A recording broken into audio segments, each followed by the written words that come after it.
Muito bem, já estamos de volta com o programa TV Câmara Entrevista para falar sobre o Conselho Tutelar. No programa de hoje recebemos aqui as conselheiras Patrícia Rost e a Edilamara Water.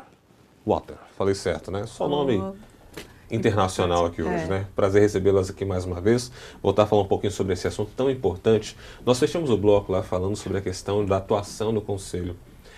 Eu vou entrar agora um pouquinho na questão da jurisdição, aquilo que é de competência do Conselho, porque existem algumas dúvidas com relação a isso, né? A gente ouve muitas vezes as pessoas, olha, o Conselho Tutelar tirou a criança de alguém e entregou a guarda para alguém. Vocês falaram que vocês atuam quando a criança ou o adolescente está em perigo iminente. Como é que funciona essa atuação, essa intervenção por parte do Conselho e como que vocês destinam a essa criança? Essa questão de... É comum ser falado que o conselheiro tirou a guarda da criança de uma determinada família, quando o que a gente aplica é uma medida de proteção. Quando a gente chega numa situação que traz uma violência sofrida por uma criança ou um adolescente, e a gente identifica os pais ou os responsáveis como os autores daquela violação, isso acontecendo num plantão no final de semana, à noite, na madrugada, o que a gente busca? Não tem como a gente sair, ir embora e deixar a criança naquele ambiente porque houve uma violação. A gente busca com esse pai, essa mãe, esse familiar, com que eles próprios indiquem uma pessoa com que a gente possa deixar a criança protegida até iniciar um trabalho, uma medida de proteção mais efetiva.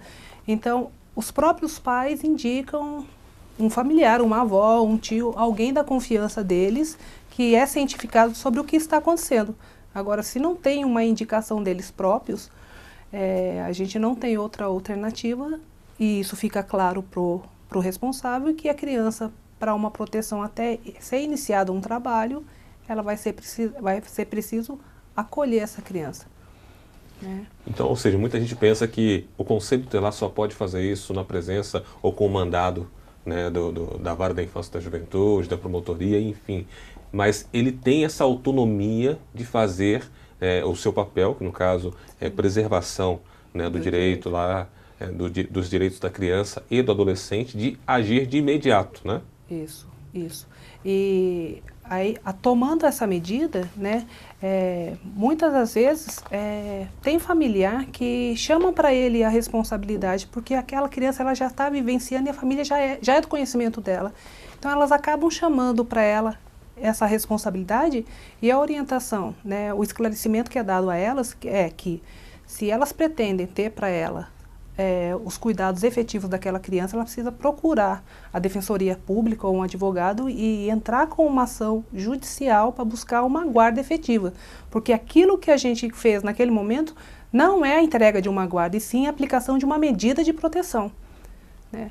Agora, fora esses casos, não tem a gente não tem essa autonomia da guarda. Isso é ato exclusivo do juiz, quem dá a guarda, quem regulariza visitas, alimentos, autorizações para viagens, enfim, isso é o juiz, é atribuição dele. Mas muitas vezes somos procurados também para atender essa demanda, né? E a gente precisa explicar que a via não é a correta, não somos nós. Deve-se buscar o judiciário e ir lá apresentar a situação para a outra parte, inclusive ter a oportunidade de defesa dela, né? Defesa vai ser discutido no judiciário. Medida de proteção é o Conselho Tutelar. Nesse caso extremo, né, chegar um momento que o Conselho atua, onde ele vê o perigo iminente da criança e do adolescente, retira aquela criança, para onde é que é levada essa criança e quais são os próximos passos, né, para poder continuar com essa medida de proteção para a criança ou para o adolescente? Então, a criança é levada para o acolhimento de criança e o adolescente para o acolhimento de adolescente. Dentro do próprio município, Isso, né? dentro do próprio município. E a partir daí, quais são os próximos passos? Então, aí os pais costumam ir até o conselho até para se orientar, né? Aí a gente orienta, está constituindo um advogado, não podendo constituir um advogado particular que procure a Defensoria Pública para que tenha os trâmites judiciais, né? Para que ele possa reaver a guarda do filho dele. Ele só vai poder reaver a guarda, ou seja, o responsável só vai poder reaver a guarda aí já no processo judicial. Isso. Com autorização da Isso. justiça, Uma não é do vez- Conselho Uma vez Tutelar. acolhido, só É só pode o ser juiz é que desacolhido tira. com autorização do juiz. Por isso que a gente orienta os pais numa situação extrema dessa, para poder indicar algum familiar, porque entre família, né, até que se realizem iniciem um trabalho, para eles reaverem os filhos, é menos complicado do que uma vez acolhidos, o juiz é que vai determinar o desacolhimento, né? Tá, e cada situação vai ter a peculiaridade dela e vai ter o tempo dela de demora para poder ser desacolhida, né? Muito bem, agora eu queria tocar no assunto com vocês o seguinte. A nível nacional, nós temos visto a questão do próprio, algumas pesquisas tristes que aumentou e tem aumentado o número de crianças que têm tido o seu direito violado dia após dia. E principalmente a violência sexual. Pergunto a vocês, é uma realidade também aqui do nosso município e como é que isso tem sido tratado, tem chegado até vocês? Eu acho que assim, a gente pensa que não só aumentou o número de violência sexual, mas talvez esse número está sendo expressivo por conta do trabalho que está sendo desenvolvido no município. Né? Então a gente tem, através do fluxo de violência sexual que foi instituído, né, por um decreto, tem esse fluxo que o objetivo é fazer com que a criança seja de fato protegido, para garantir que nenhum serviço deixou de fazer o atendimento que deve fazer, né? Então, a partir do momento que a criança fala, tem alguma fala, ali inicia um fluxo. Então, a criança, ela fez desenho que demonstre que ela está sofrendo algum tipo de abuso, ou ela falou com um coleguinha, ela verbalizou de alguma forma. Então, ali iniciou um fluxo. Então, esse fluxo foi criado para que as pessoas saibam o que elas têm que fazer, qual que é o próximo passo, né? Então, geralmente é na escola, né, que as crianças falam para os coleguinhas ou para os professores. Aí, esses professores estão fazendo o fluxo, dando início a esse fluxo. Então, talvez por conta disso é que está sendo mais procurado, os serviços estão sendo mais utilizados, então está vindo mais à tona o número de violência sexual. Mas eu acredito que também tenha aumentado, sim, considerável de uns tempos para cá, ou talvez não, talvez só ficava escondido e agora está vindo, a gente não sabe precisar. Justamente com relação a alguns sinais que você já até citou aqui, né, como que a população, os familiares podem ficar atentos quanto a esse mal que tem crescido a cada instante, né, como que ele pode procurar o conselho, porque tem muita gente que, olha, eu estou desconfiando, mas é só uma desconfiança, então se é desconfiança, é incerteza, é melhor eu não alertar. É aconselhável apenas em caso de certeza por parte de alguém fazer a denúncia ao conselho, ou em caso de desconfiança é preciso e é aconselhável que essa pessoa também procure o conselho para poder estar informando? A suspeita que chega a gente, a suspeita é o quanto basta para a gente startar o serviço e acionar toda a rede de proteção nesse fluxo de violência. Então, se a pessoa está desconfiando que o filho esteja sofrendo, é uma questão comportamental, ela está identificando alguma coisa, é apropriada ela própria buscar um psicólogo, né? Às vezes ela tem insegurança, a gente já atendeu mãe que procura nesse sentido.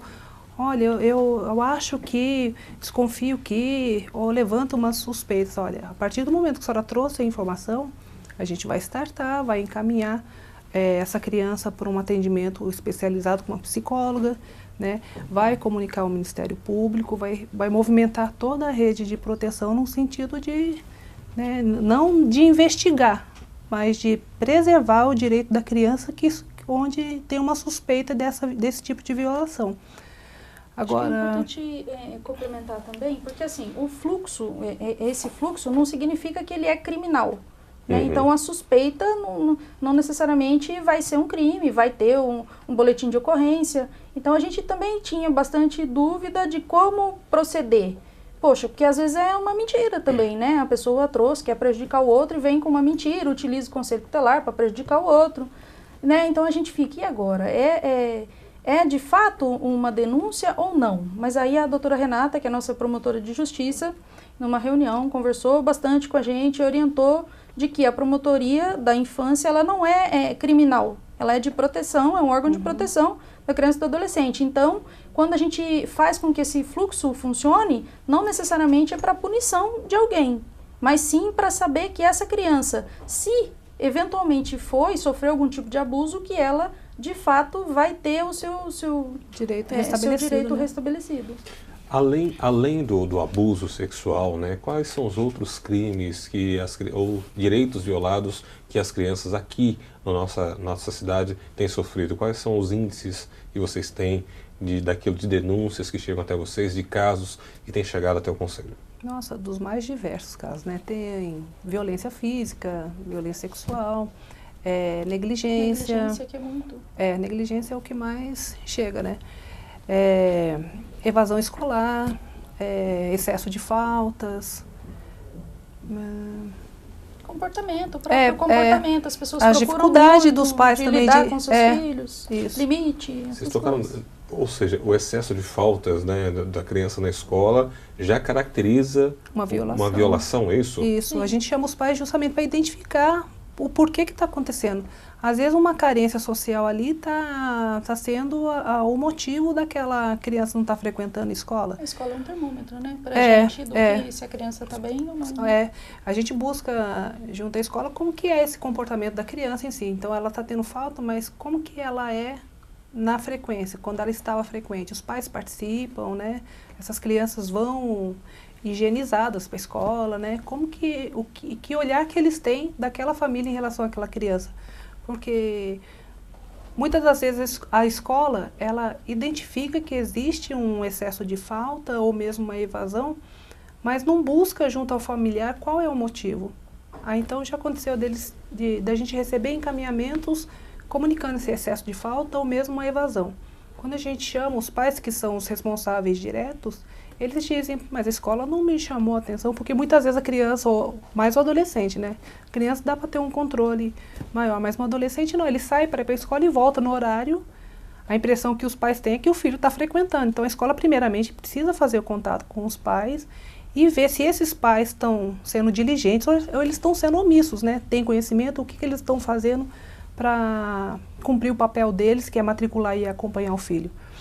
Então, nesses casos, a gente costuma chamar atenção, né, de uma certa forma, comunicar, olha, vocês demonstrem qual foi a intervenção que vocês fizeram para a gente não ficar vendido diante dos pais, porque aí os pais vêm e falam o que querem, eu não tenho um documento comprovando lá que os pais efetivamente foram chamados, os pais também se sentem traídos porque alegam que não foram, não tenho nenhuma informação contrária, aquilo para mim pode ser verdade.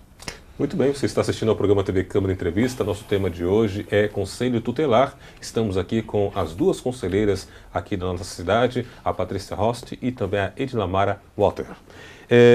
Muita gente fala sobre o ECA, né, que é o Estatuto da Criança e do Adolescente. Alguns críticos, né, que os especialistas fazem algumas críticas com relação à sua atual redação, à sua atual composição, ao Estatuto da Criança e do Adolescente. Vocês que trabalham diretamente, tem aí, eu acho que como a Bíblia, né, do trabalho de vocês, que é o Estatuto da Criança e do Adolescente, como que vocês avaliam, né, aquilo que está proposto hoje no Estatuto da Criança e do Adolescente? Tem alguma observação, algo que deveria ser mudado, algo que de repente poderia facilitar, ou essas críticas são realmente, de fato, não oportunas para aquilo que se tem? Eu acho assim, que o Estatuto ele é perfeito. As leis, de um modo geral, as leis em todas as situações, as leis são ótimas, né? O problema não são as leis, são a efetividade das leis, né? E eu acredito assim que é mudança cultural também. Tem muitas pessoas que têm uma dificuldade e assim, que vem ainda com uma característica do que vivenciou com os pais, então ela quer transmitir daquela determinada forma. Então, o Estatuto vem de uma forma mais moderna, digamos assim, de uma linguagem simples para como que se educa um filho, é uma forma mais lúdica de educar o seu filho. E às vezes os pais têm essa dificuldade e sempre estão com o argumento de que, poxa, eu não posso nem dar um tapinha no meu filho, que vocês já querem me prender, né? Mas não é assim. Qual é o parâmetro de um tapinha? Que é um tapinha para não é um tapinha, é muito mais forte do que um tapinha. Então, ficou certo de que não houvesse nenhum tipo de tapinha, né? Então, eu penso assim, que o Estatuto é perfeito. Eu acho que o que não é perfeito é a nossa cultura, né? De achar que ainda somos donos dos nossos filhos, que os nossos filhos são miniaturas de adultos, que a gente deposita todas as nossas expectativas num filho, e quando ele não é do jeito que eu gostaria, então eu quero dar um jeito que ele fique da forma com que eu quero. Então eu penso que mais ou menos por isso, que seja a dificuldade. Algum ponto diferente? Pensa diferente? Não, eu concordo, porque as leis estão aqui, são claras, né? A aplicabilidade dela é que é a dificuldade, né? Então, aqui regula, por exemplo, uma medida de proteção, que a gente identifica e vê a necessidade. Se a pessoa que está recebendo a medida, ela compreende a importância daquilo, ela também está buscando melhorar a maneira dela de educar, ela vai ter aquilo como positivo, né? O problema é a interpretação do coletivo, né? Que atribui e acha que o ECA veio para intervir na educação das famílias, né? Quando ele veio, justamente foi para resguardar os direitos da criança e adolescente que estava expostos ao autoritarismo dos pais, né, que tem os filhos como propriedade, e como meu filho eu faço o que eu quero, né, eu aplico o castigo que eu achar melhor, quando não é isso, né? Então ele regulamenta, trata das questões de ato infracional, por exemplo, do adolescente, trata da questão das autoridades, né, da disponibilidade, né, de venda de bebida alcoólica, por exemplo. Então tá tudo previsto aqui. Né? A criança como sujeito de direito, sim, né? Como sim. os adultos também o objetivo têm é isso, de resguardar os direitos da criança também, né? E do adolescente, que antes eles eram vistos como não eram vistos como cidadãos de direito. Eles eram marginalizados, né? Olha, eu tenho uma pergunta para fazer a vocês também, nessa linha também. Edlamara, de que também é advogada e sempre trabalhou na causa da criança e adolescente também, e você também, que com sua grande experiência, tem um filósofo contemporâneo que diz, né, o nome dele é Elias Teixeira, ele falou assim, conversando com um juiz, ele falou, olha, a lei parece cega, mas o que nós, ou o juiz, ou a população deve ter é o bom senso. Pergunto a vocês, dentro daquilo que está escrito, dentro daquilo que está sendo apresentado, na hora da atuação, do trabalho de vocês, como é que fica essa questão, né? Que eu acho que é o dilema que vocês devem viver diariamente nas observações, dentro do trabalho de vocês, quando se deve ver a questão legal, lei, e a questão do bom senso, ou seja, daquilo que está sendo feito, da realidade, que é uma realidade que vocês não estão vivendo, porque vocês não estão naquela casa, mas encontram uma situação.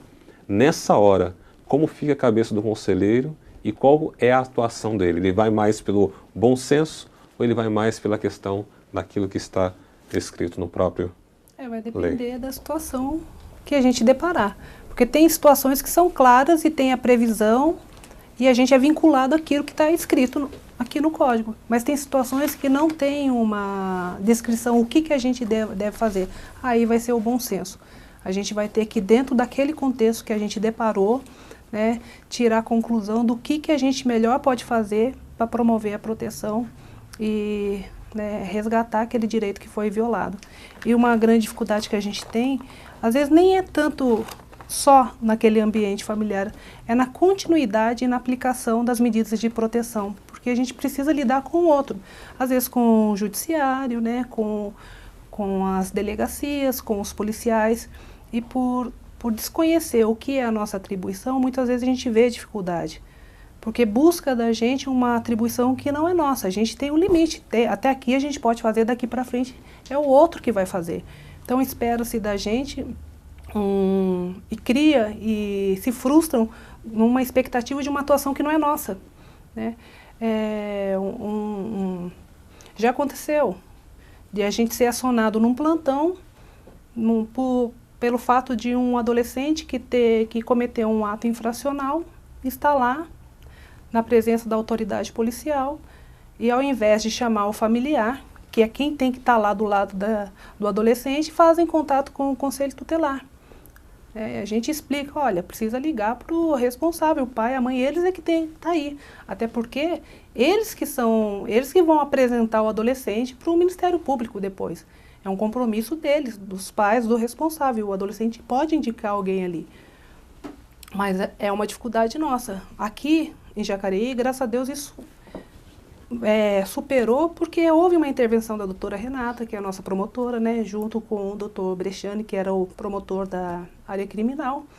E eles fizeram um comunicado nesse sentido, que quando se chama o Conselho Tutelar, até frustra o trabalho deles, porque quem que tem que apresentar lá, né, o filho, é o próprio responsável.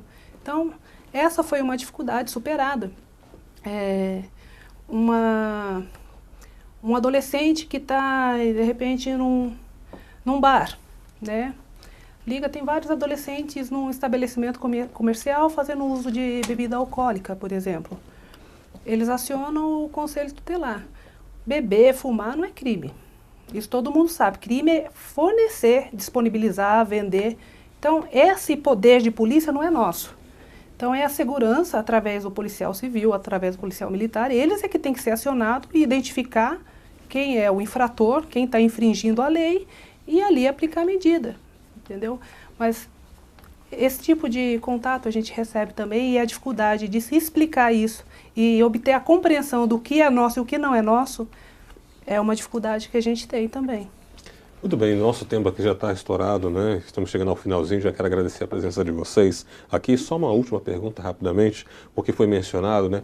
De acordo com o que diz a lei, cidades com a cada 100 mil habitantes é para vir um conselho. No caso de Jacareí, com 230 mil, deveria ter 2 conselhos, né? Deveriam ter 2 conselhos aqui e nós ainda temos um. Pergunta, se vocês sabem se existe algum planejamento, algum plano de Jacareí ter um outro conselho para poder dar mais base ao trabalho de vocês aqui na região ou não? Ainda não tem nada concreto. Nós tivemos uma reunião com o prefeito, né? Nós falamos da necessidade, a gente falou também com o pessoal da Câmara Municipal e está sendo discutido e segundo o que a gente obteve de informação, por enquanto ainda não. Possivelmente na próxima eleição do Conselho Tutelar, mas não, por enquanto não. O que vai acontecer? Em 2018, 19. Ok, então a gente fica aguardando e torcendo para que possa ampliar, para que o trabalho de vocês possa ser mais abrangente, né, para poder atender toda a população da cidade. Mais uma vez quero agradecer aqui as conselheiras Patrícia Rost, muito obrigado por sua presença aqui, Patrícia, e também a Edilamara Walter. Muito obrigado pela participação de vocês. O programa de hoje vai ficando por aqui, mas se você quiser rever este bate-papo, é só entrar na nossa página no Facebook, facebook.com/TV Câmara Jacareí, e também entrar em nosso facebook.com/TV Câmara Jacareí, para poder acompanhar mais da nossa programação. Só um detalhe que eu acabei esquecendo aqui, quem quiser entrar em contato ou fazer qualquer uma denúncia ao Conselho Tutelar, qual que é o caminho? O próprio telefone do Conselho, que é o 3954-9920, né? Ou 153 da Guarda Municipal, a partir das 18 horas, ou nos finais de semana e feriado, ou então pelo Disque 100, para fazer denúncia. Tá certo, então. O programa de hoje vai ficando por aqui. Grande abraço e até o nosso próximo encontro.